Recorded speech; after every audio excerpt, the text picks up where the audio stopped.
Pour moi, le plus important, c'était le fait de revenir travailler. Ça m'a sorti de l'isolement, de ne plus rester seule chez moi et de retrouver mes collègues.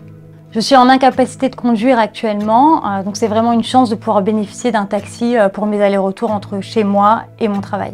La prise en charge financière des consultations de notre fille aujourd'hui est réellement un coup de pouce pour notre famille.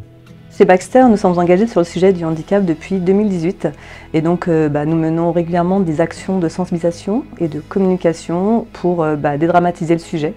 Et en fait, nous mobilisons tous les acteurs, donc aussi bien la médecine du travail, mais aussi Andiem, qui sont là en fait pour aider les collaborateurs en difficulté. Pour cela, il est essentiel que les personnes nous fassent part de leur situation le plus tôt possible pour que nous puissions les accompagner et trouver des solutions avec eux. Alors moi, j'ai une maladie chronique depuis un peu plus de 15 ans, donc j'avais fait mes démarches pour avoir la reconnaissance de travailleur handicapé avant d'intégrer Baxter. Quand je suis arrivée chez Baxter, étant moi-même responsable des ressources humaines, je connais les enjeux de la RQTH. Du coup, j'ai parlé directement à mon employeur de ma situation, de ma RQTH, et ça me permettait du coup de m'assurer d'avoir une totale transparence et également de me couvrir en cas de problématiques dans le futur. Avec Andiem, on a pu notamment mettre en place du transport adapté pour Kathleen, ce qui lui permet d'être véhiculée lorsqu'elle se rend sur le site. Alors actuellement, je suis en incapacité de conduire sur des longs trajets. Donc on a mis en place un transport adapté qui me permet de bénéficier d'un taxi pour faire les allers-retours entre mon domicile et mon lieu de travail. J'ai rien à avancer. C'est vraiment très pratique et ça m'enlève un poids dans mon organisation au quotidien. C'est vrai que beaucoup de personnes hésitent à parler de son handicap auprès de son employeur, mais c'est vrai que ce serait dommage de se priver de tel aménagement comme celui-ci par exemple. Je me suis blessée au bras droit en faisant des travaux à la maison, ce qui a entraîné une opération. J'ai eu 6 mois d'arrêt, 9 mois de mi-temps thérapeutique. Aujourd'hui, j'ai toujours pas retrouvé la mobilité de mon bras à 100%, ce qui est gênant puisque je suis droitière. Pour Stéphanie, nous avons réalisé avec l'aide de Andiem d'une étude de son poste et un aménagement de son bureau pour lui permettre de travailler dans de meilleures conditions. Et comme elle ne travaille que 2 jours par semaine sur le site, on a pu réaliser le même aménagement à son domicile. Et elle bénéficie également d'un transport adapté lorsqu'elle vient travailler sur le site.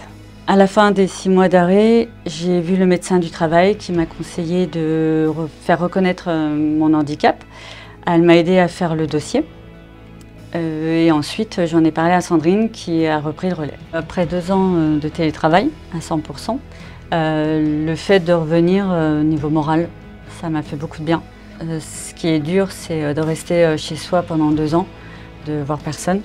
Et heureusement, il y a eu un très bon accompagnement et il y a toujours un suivi aujourd'hui.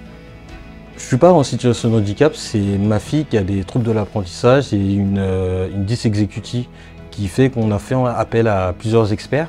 Donc à certains des frais qui sont pris en charge par la sécurité sociale, par la mutuelle, mais pas tout, donc c'est des frais importants pour notre ménage. Andiem dispose d'un fonds social de solidarité permettant de répondre à des situations difficiles que peuvent rencontrer des personnes en situation de handicap et certains de leurs ayants droit en dehors de la sphère de l'emploi.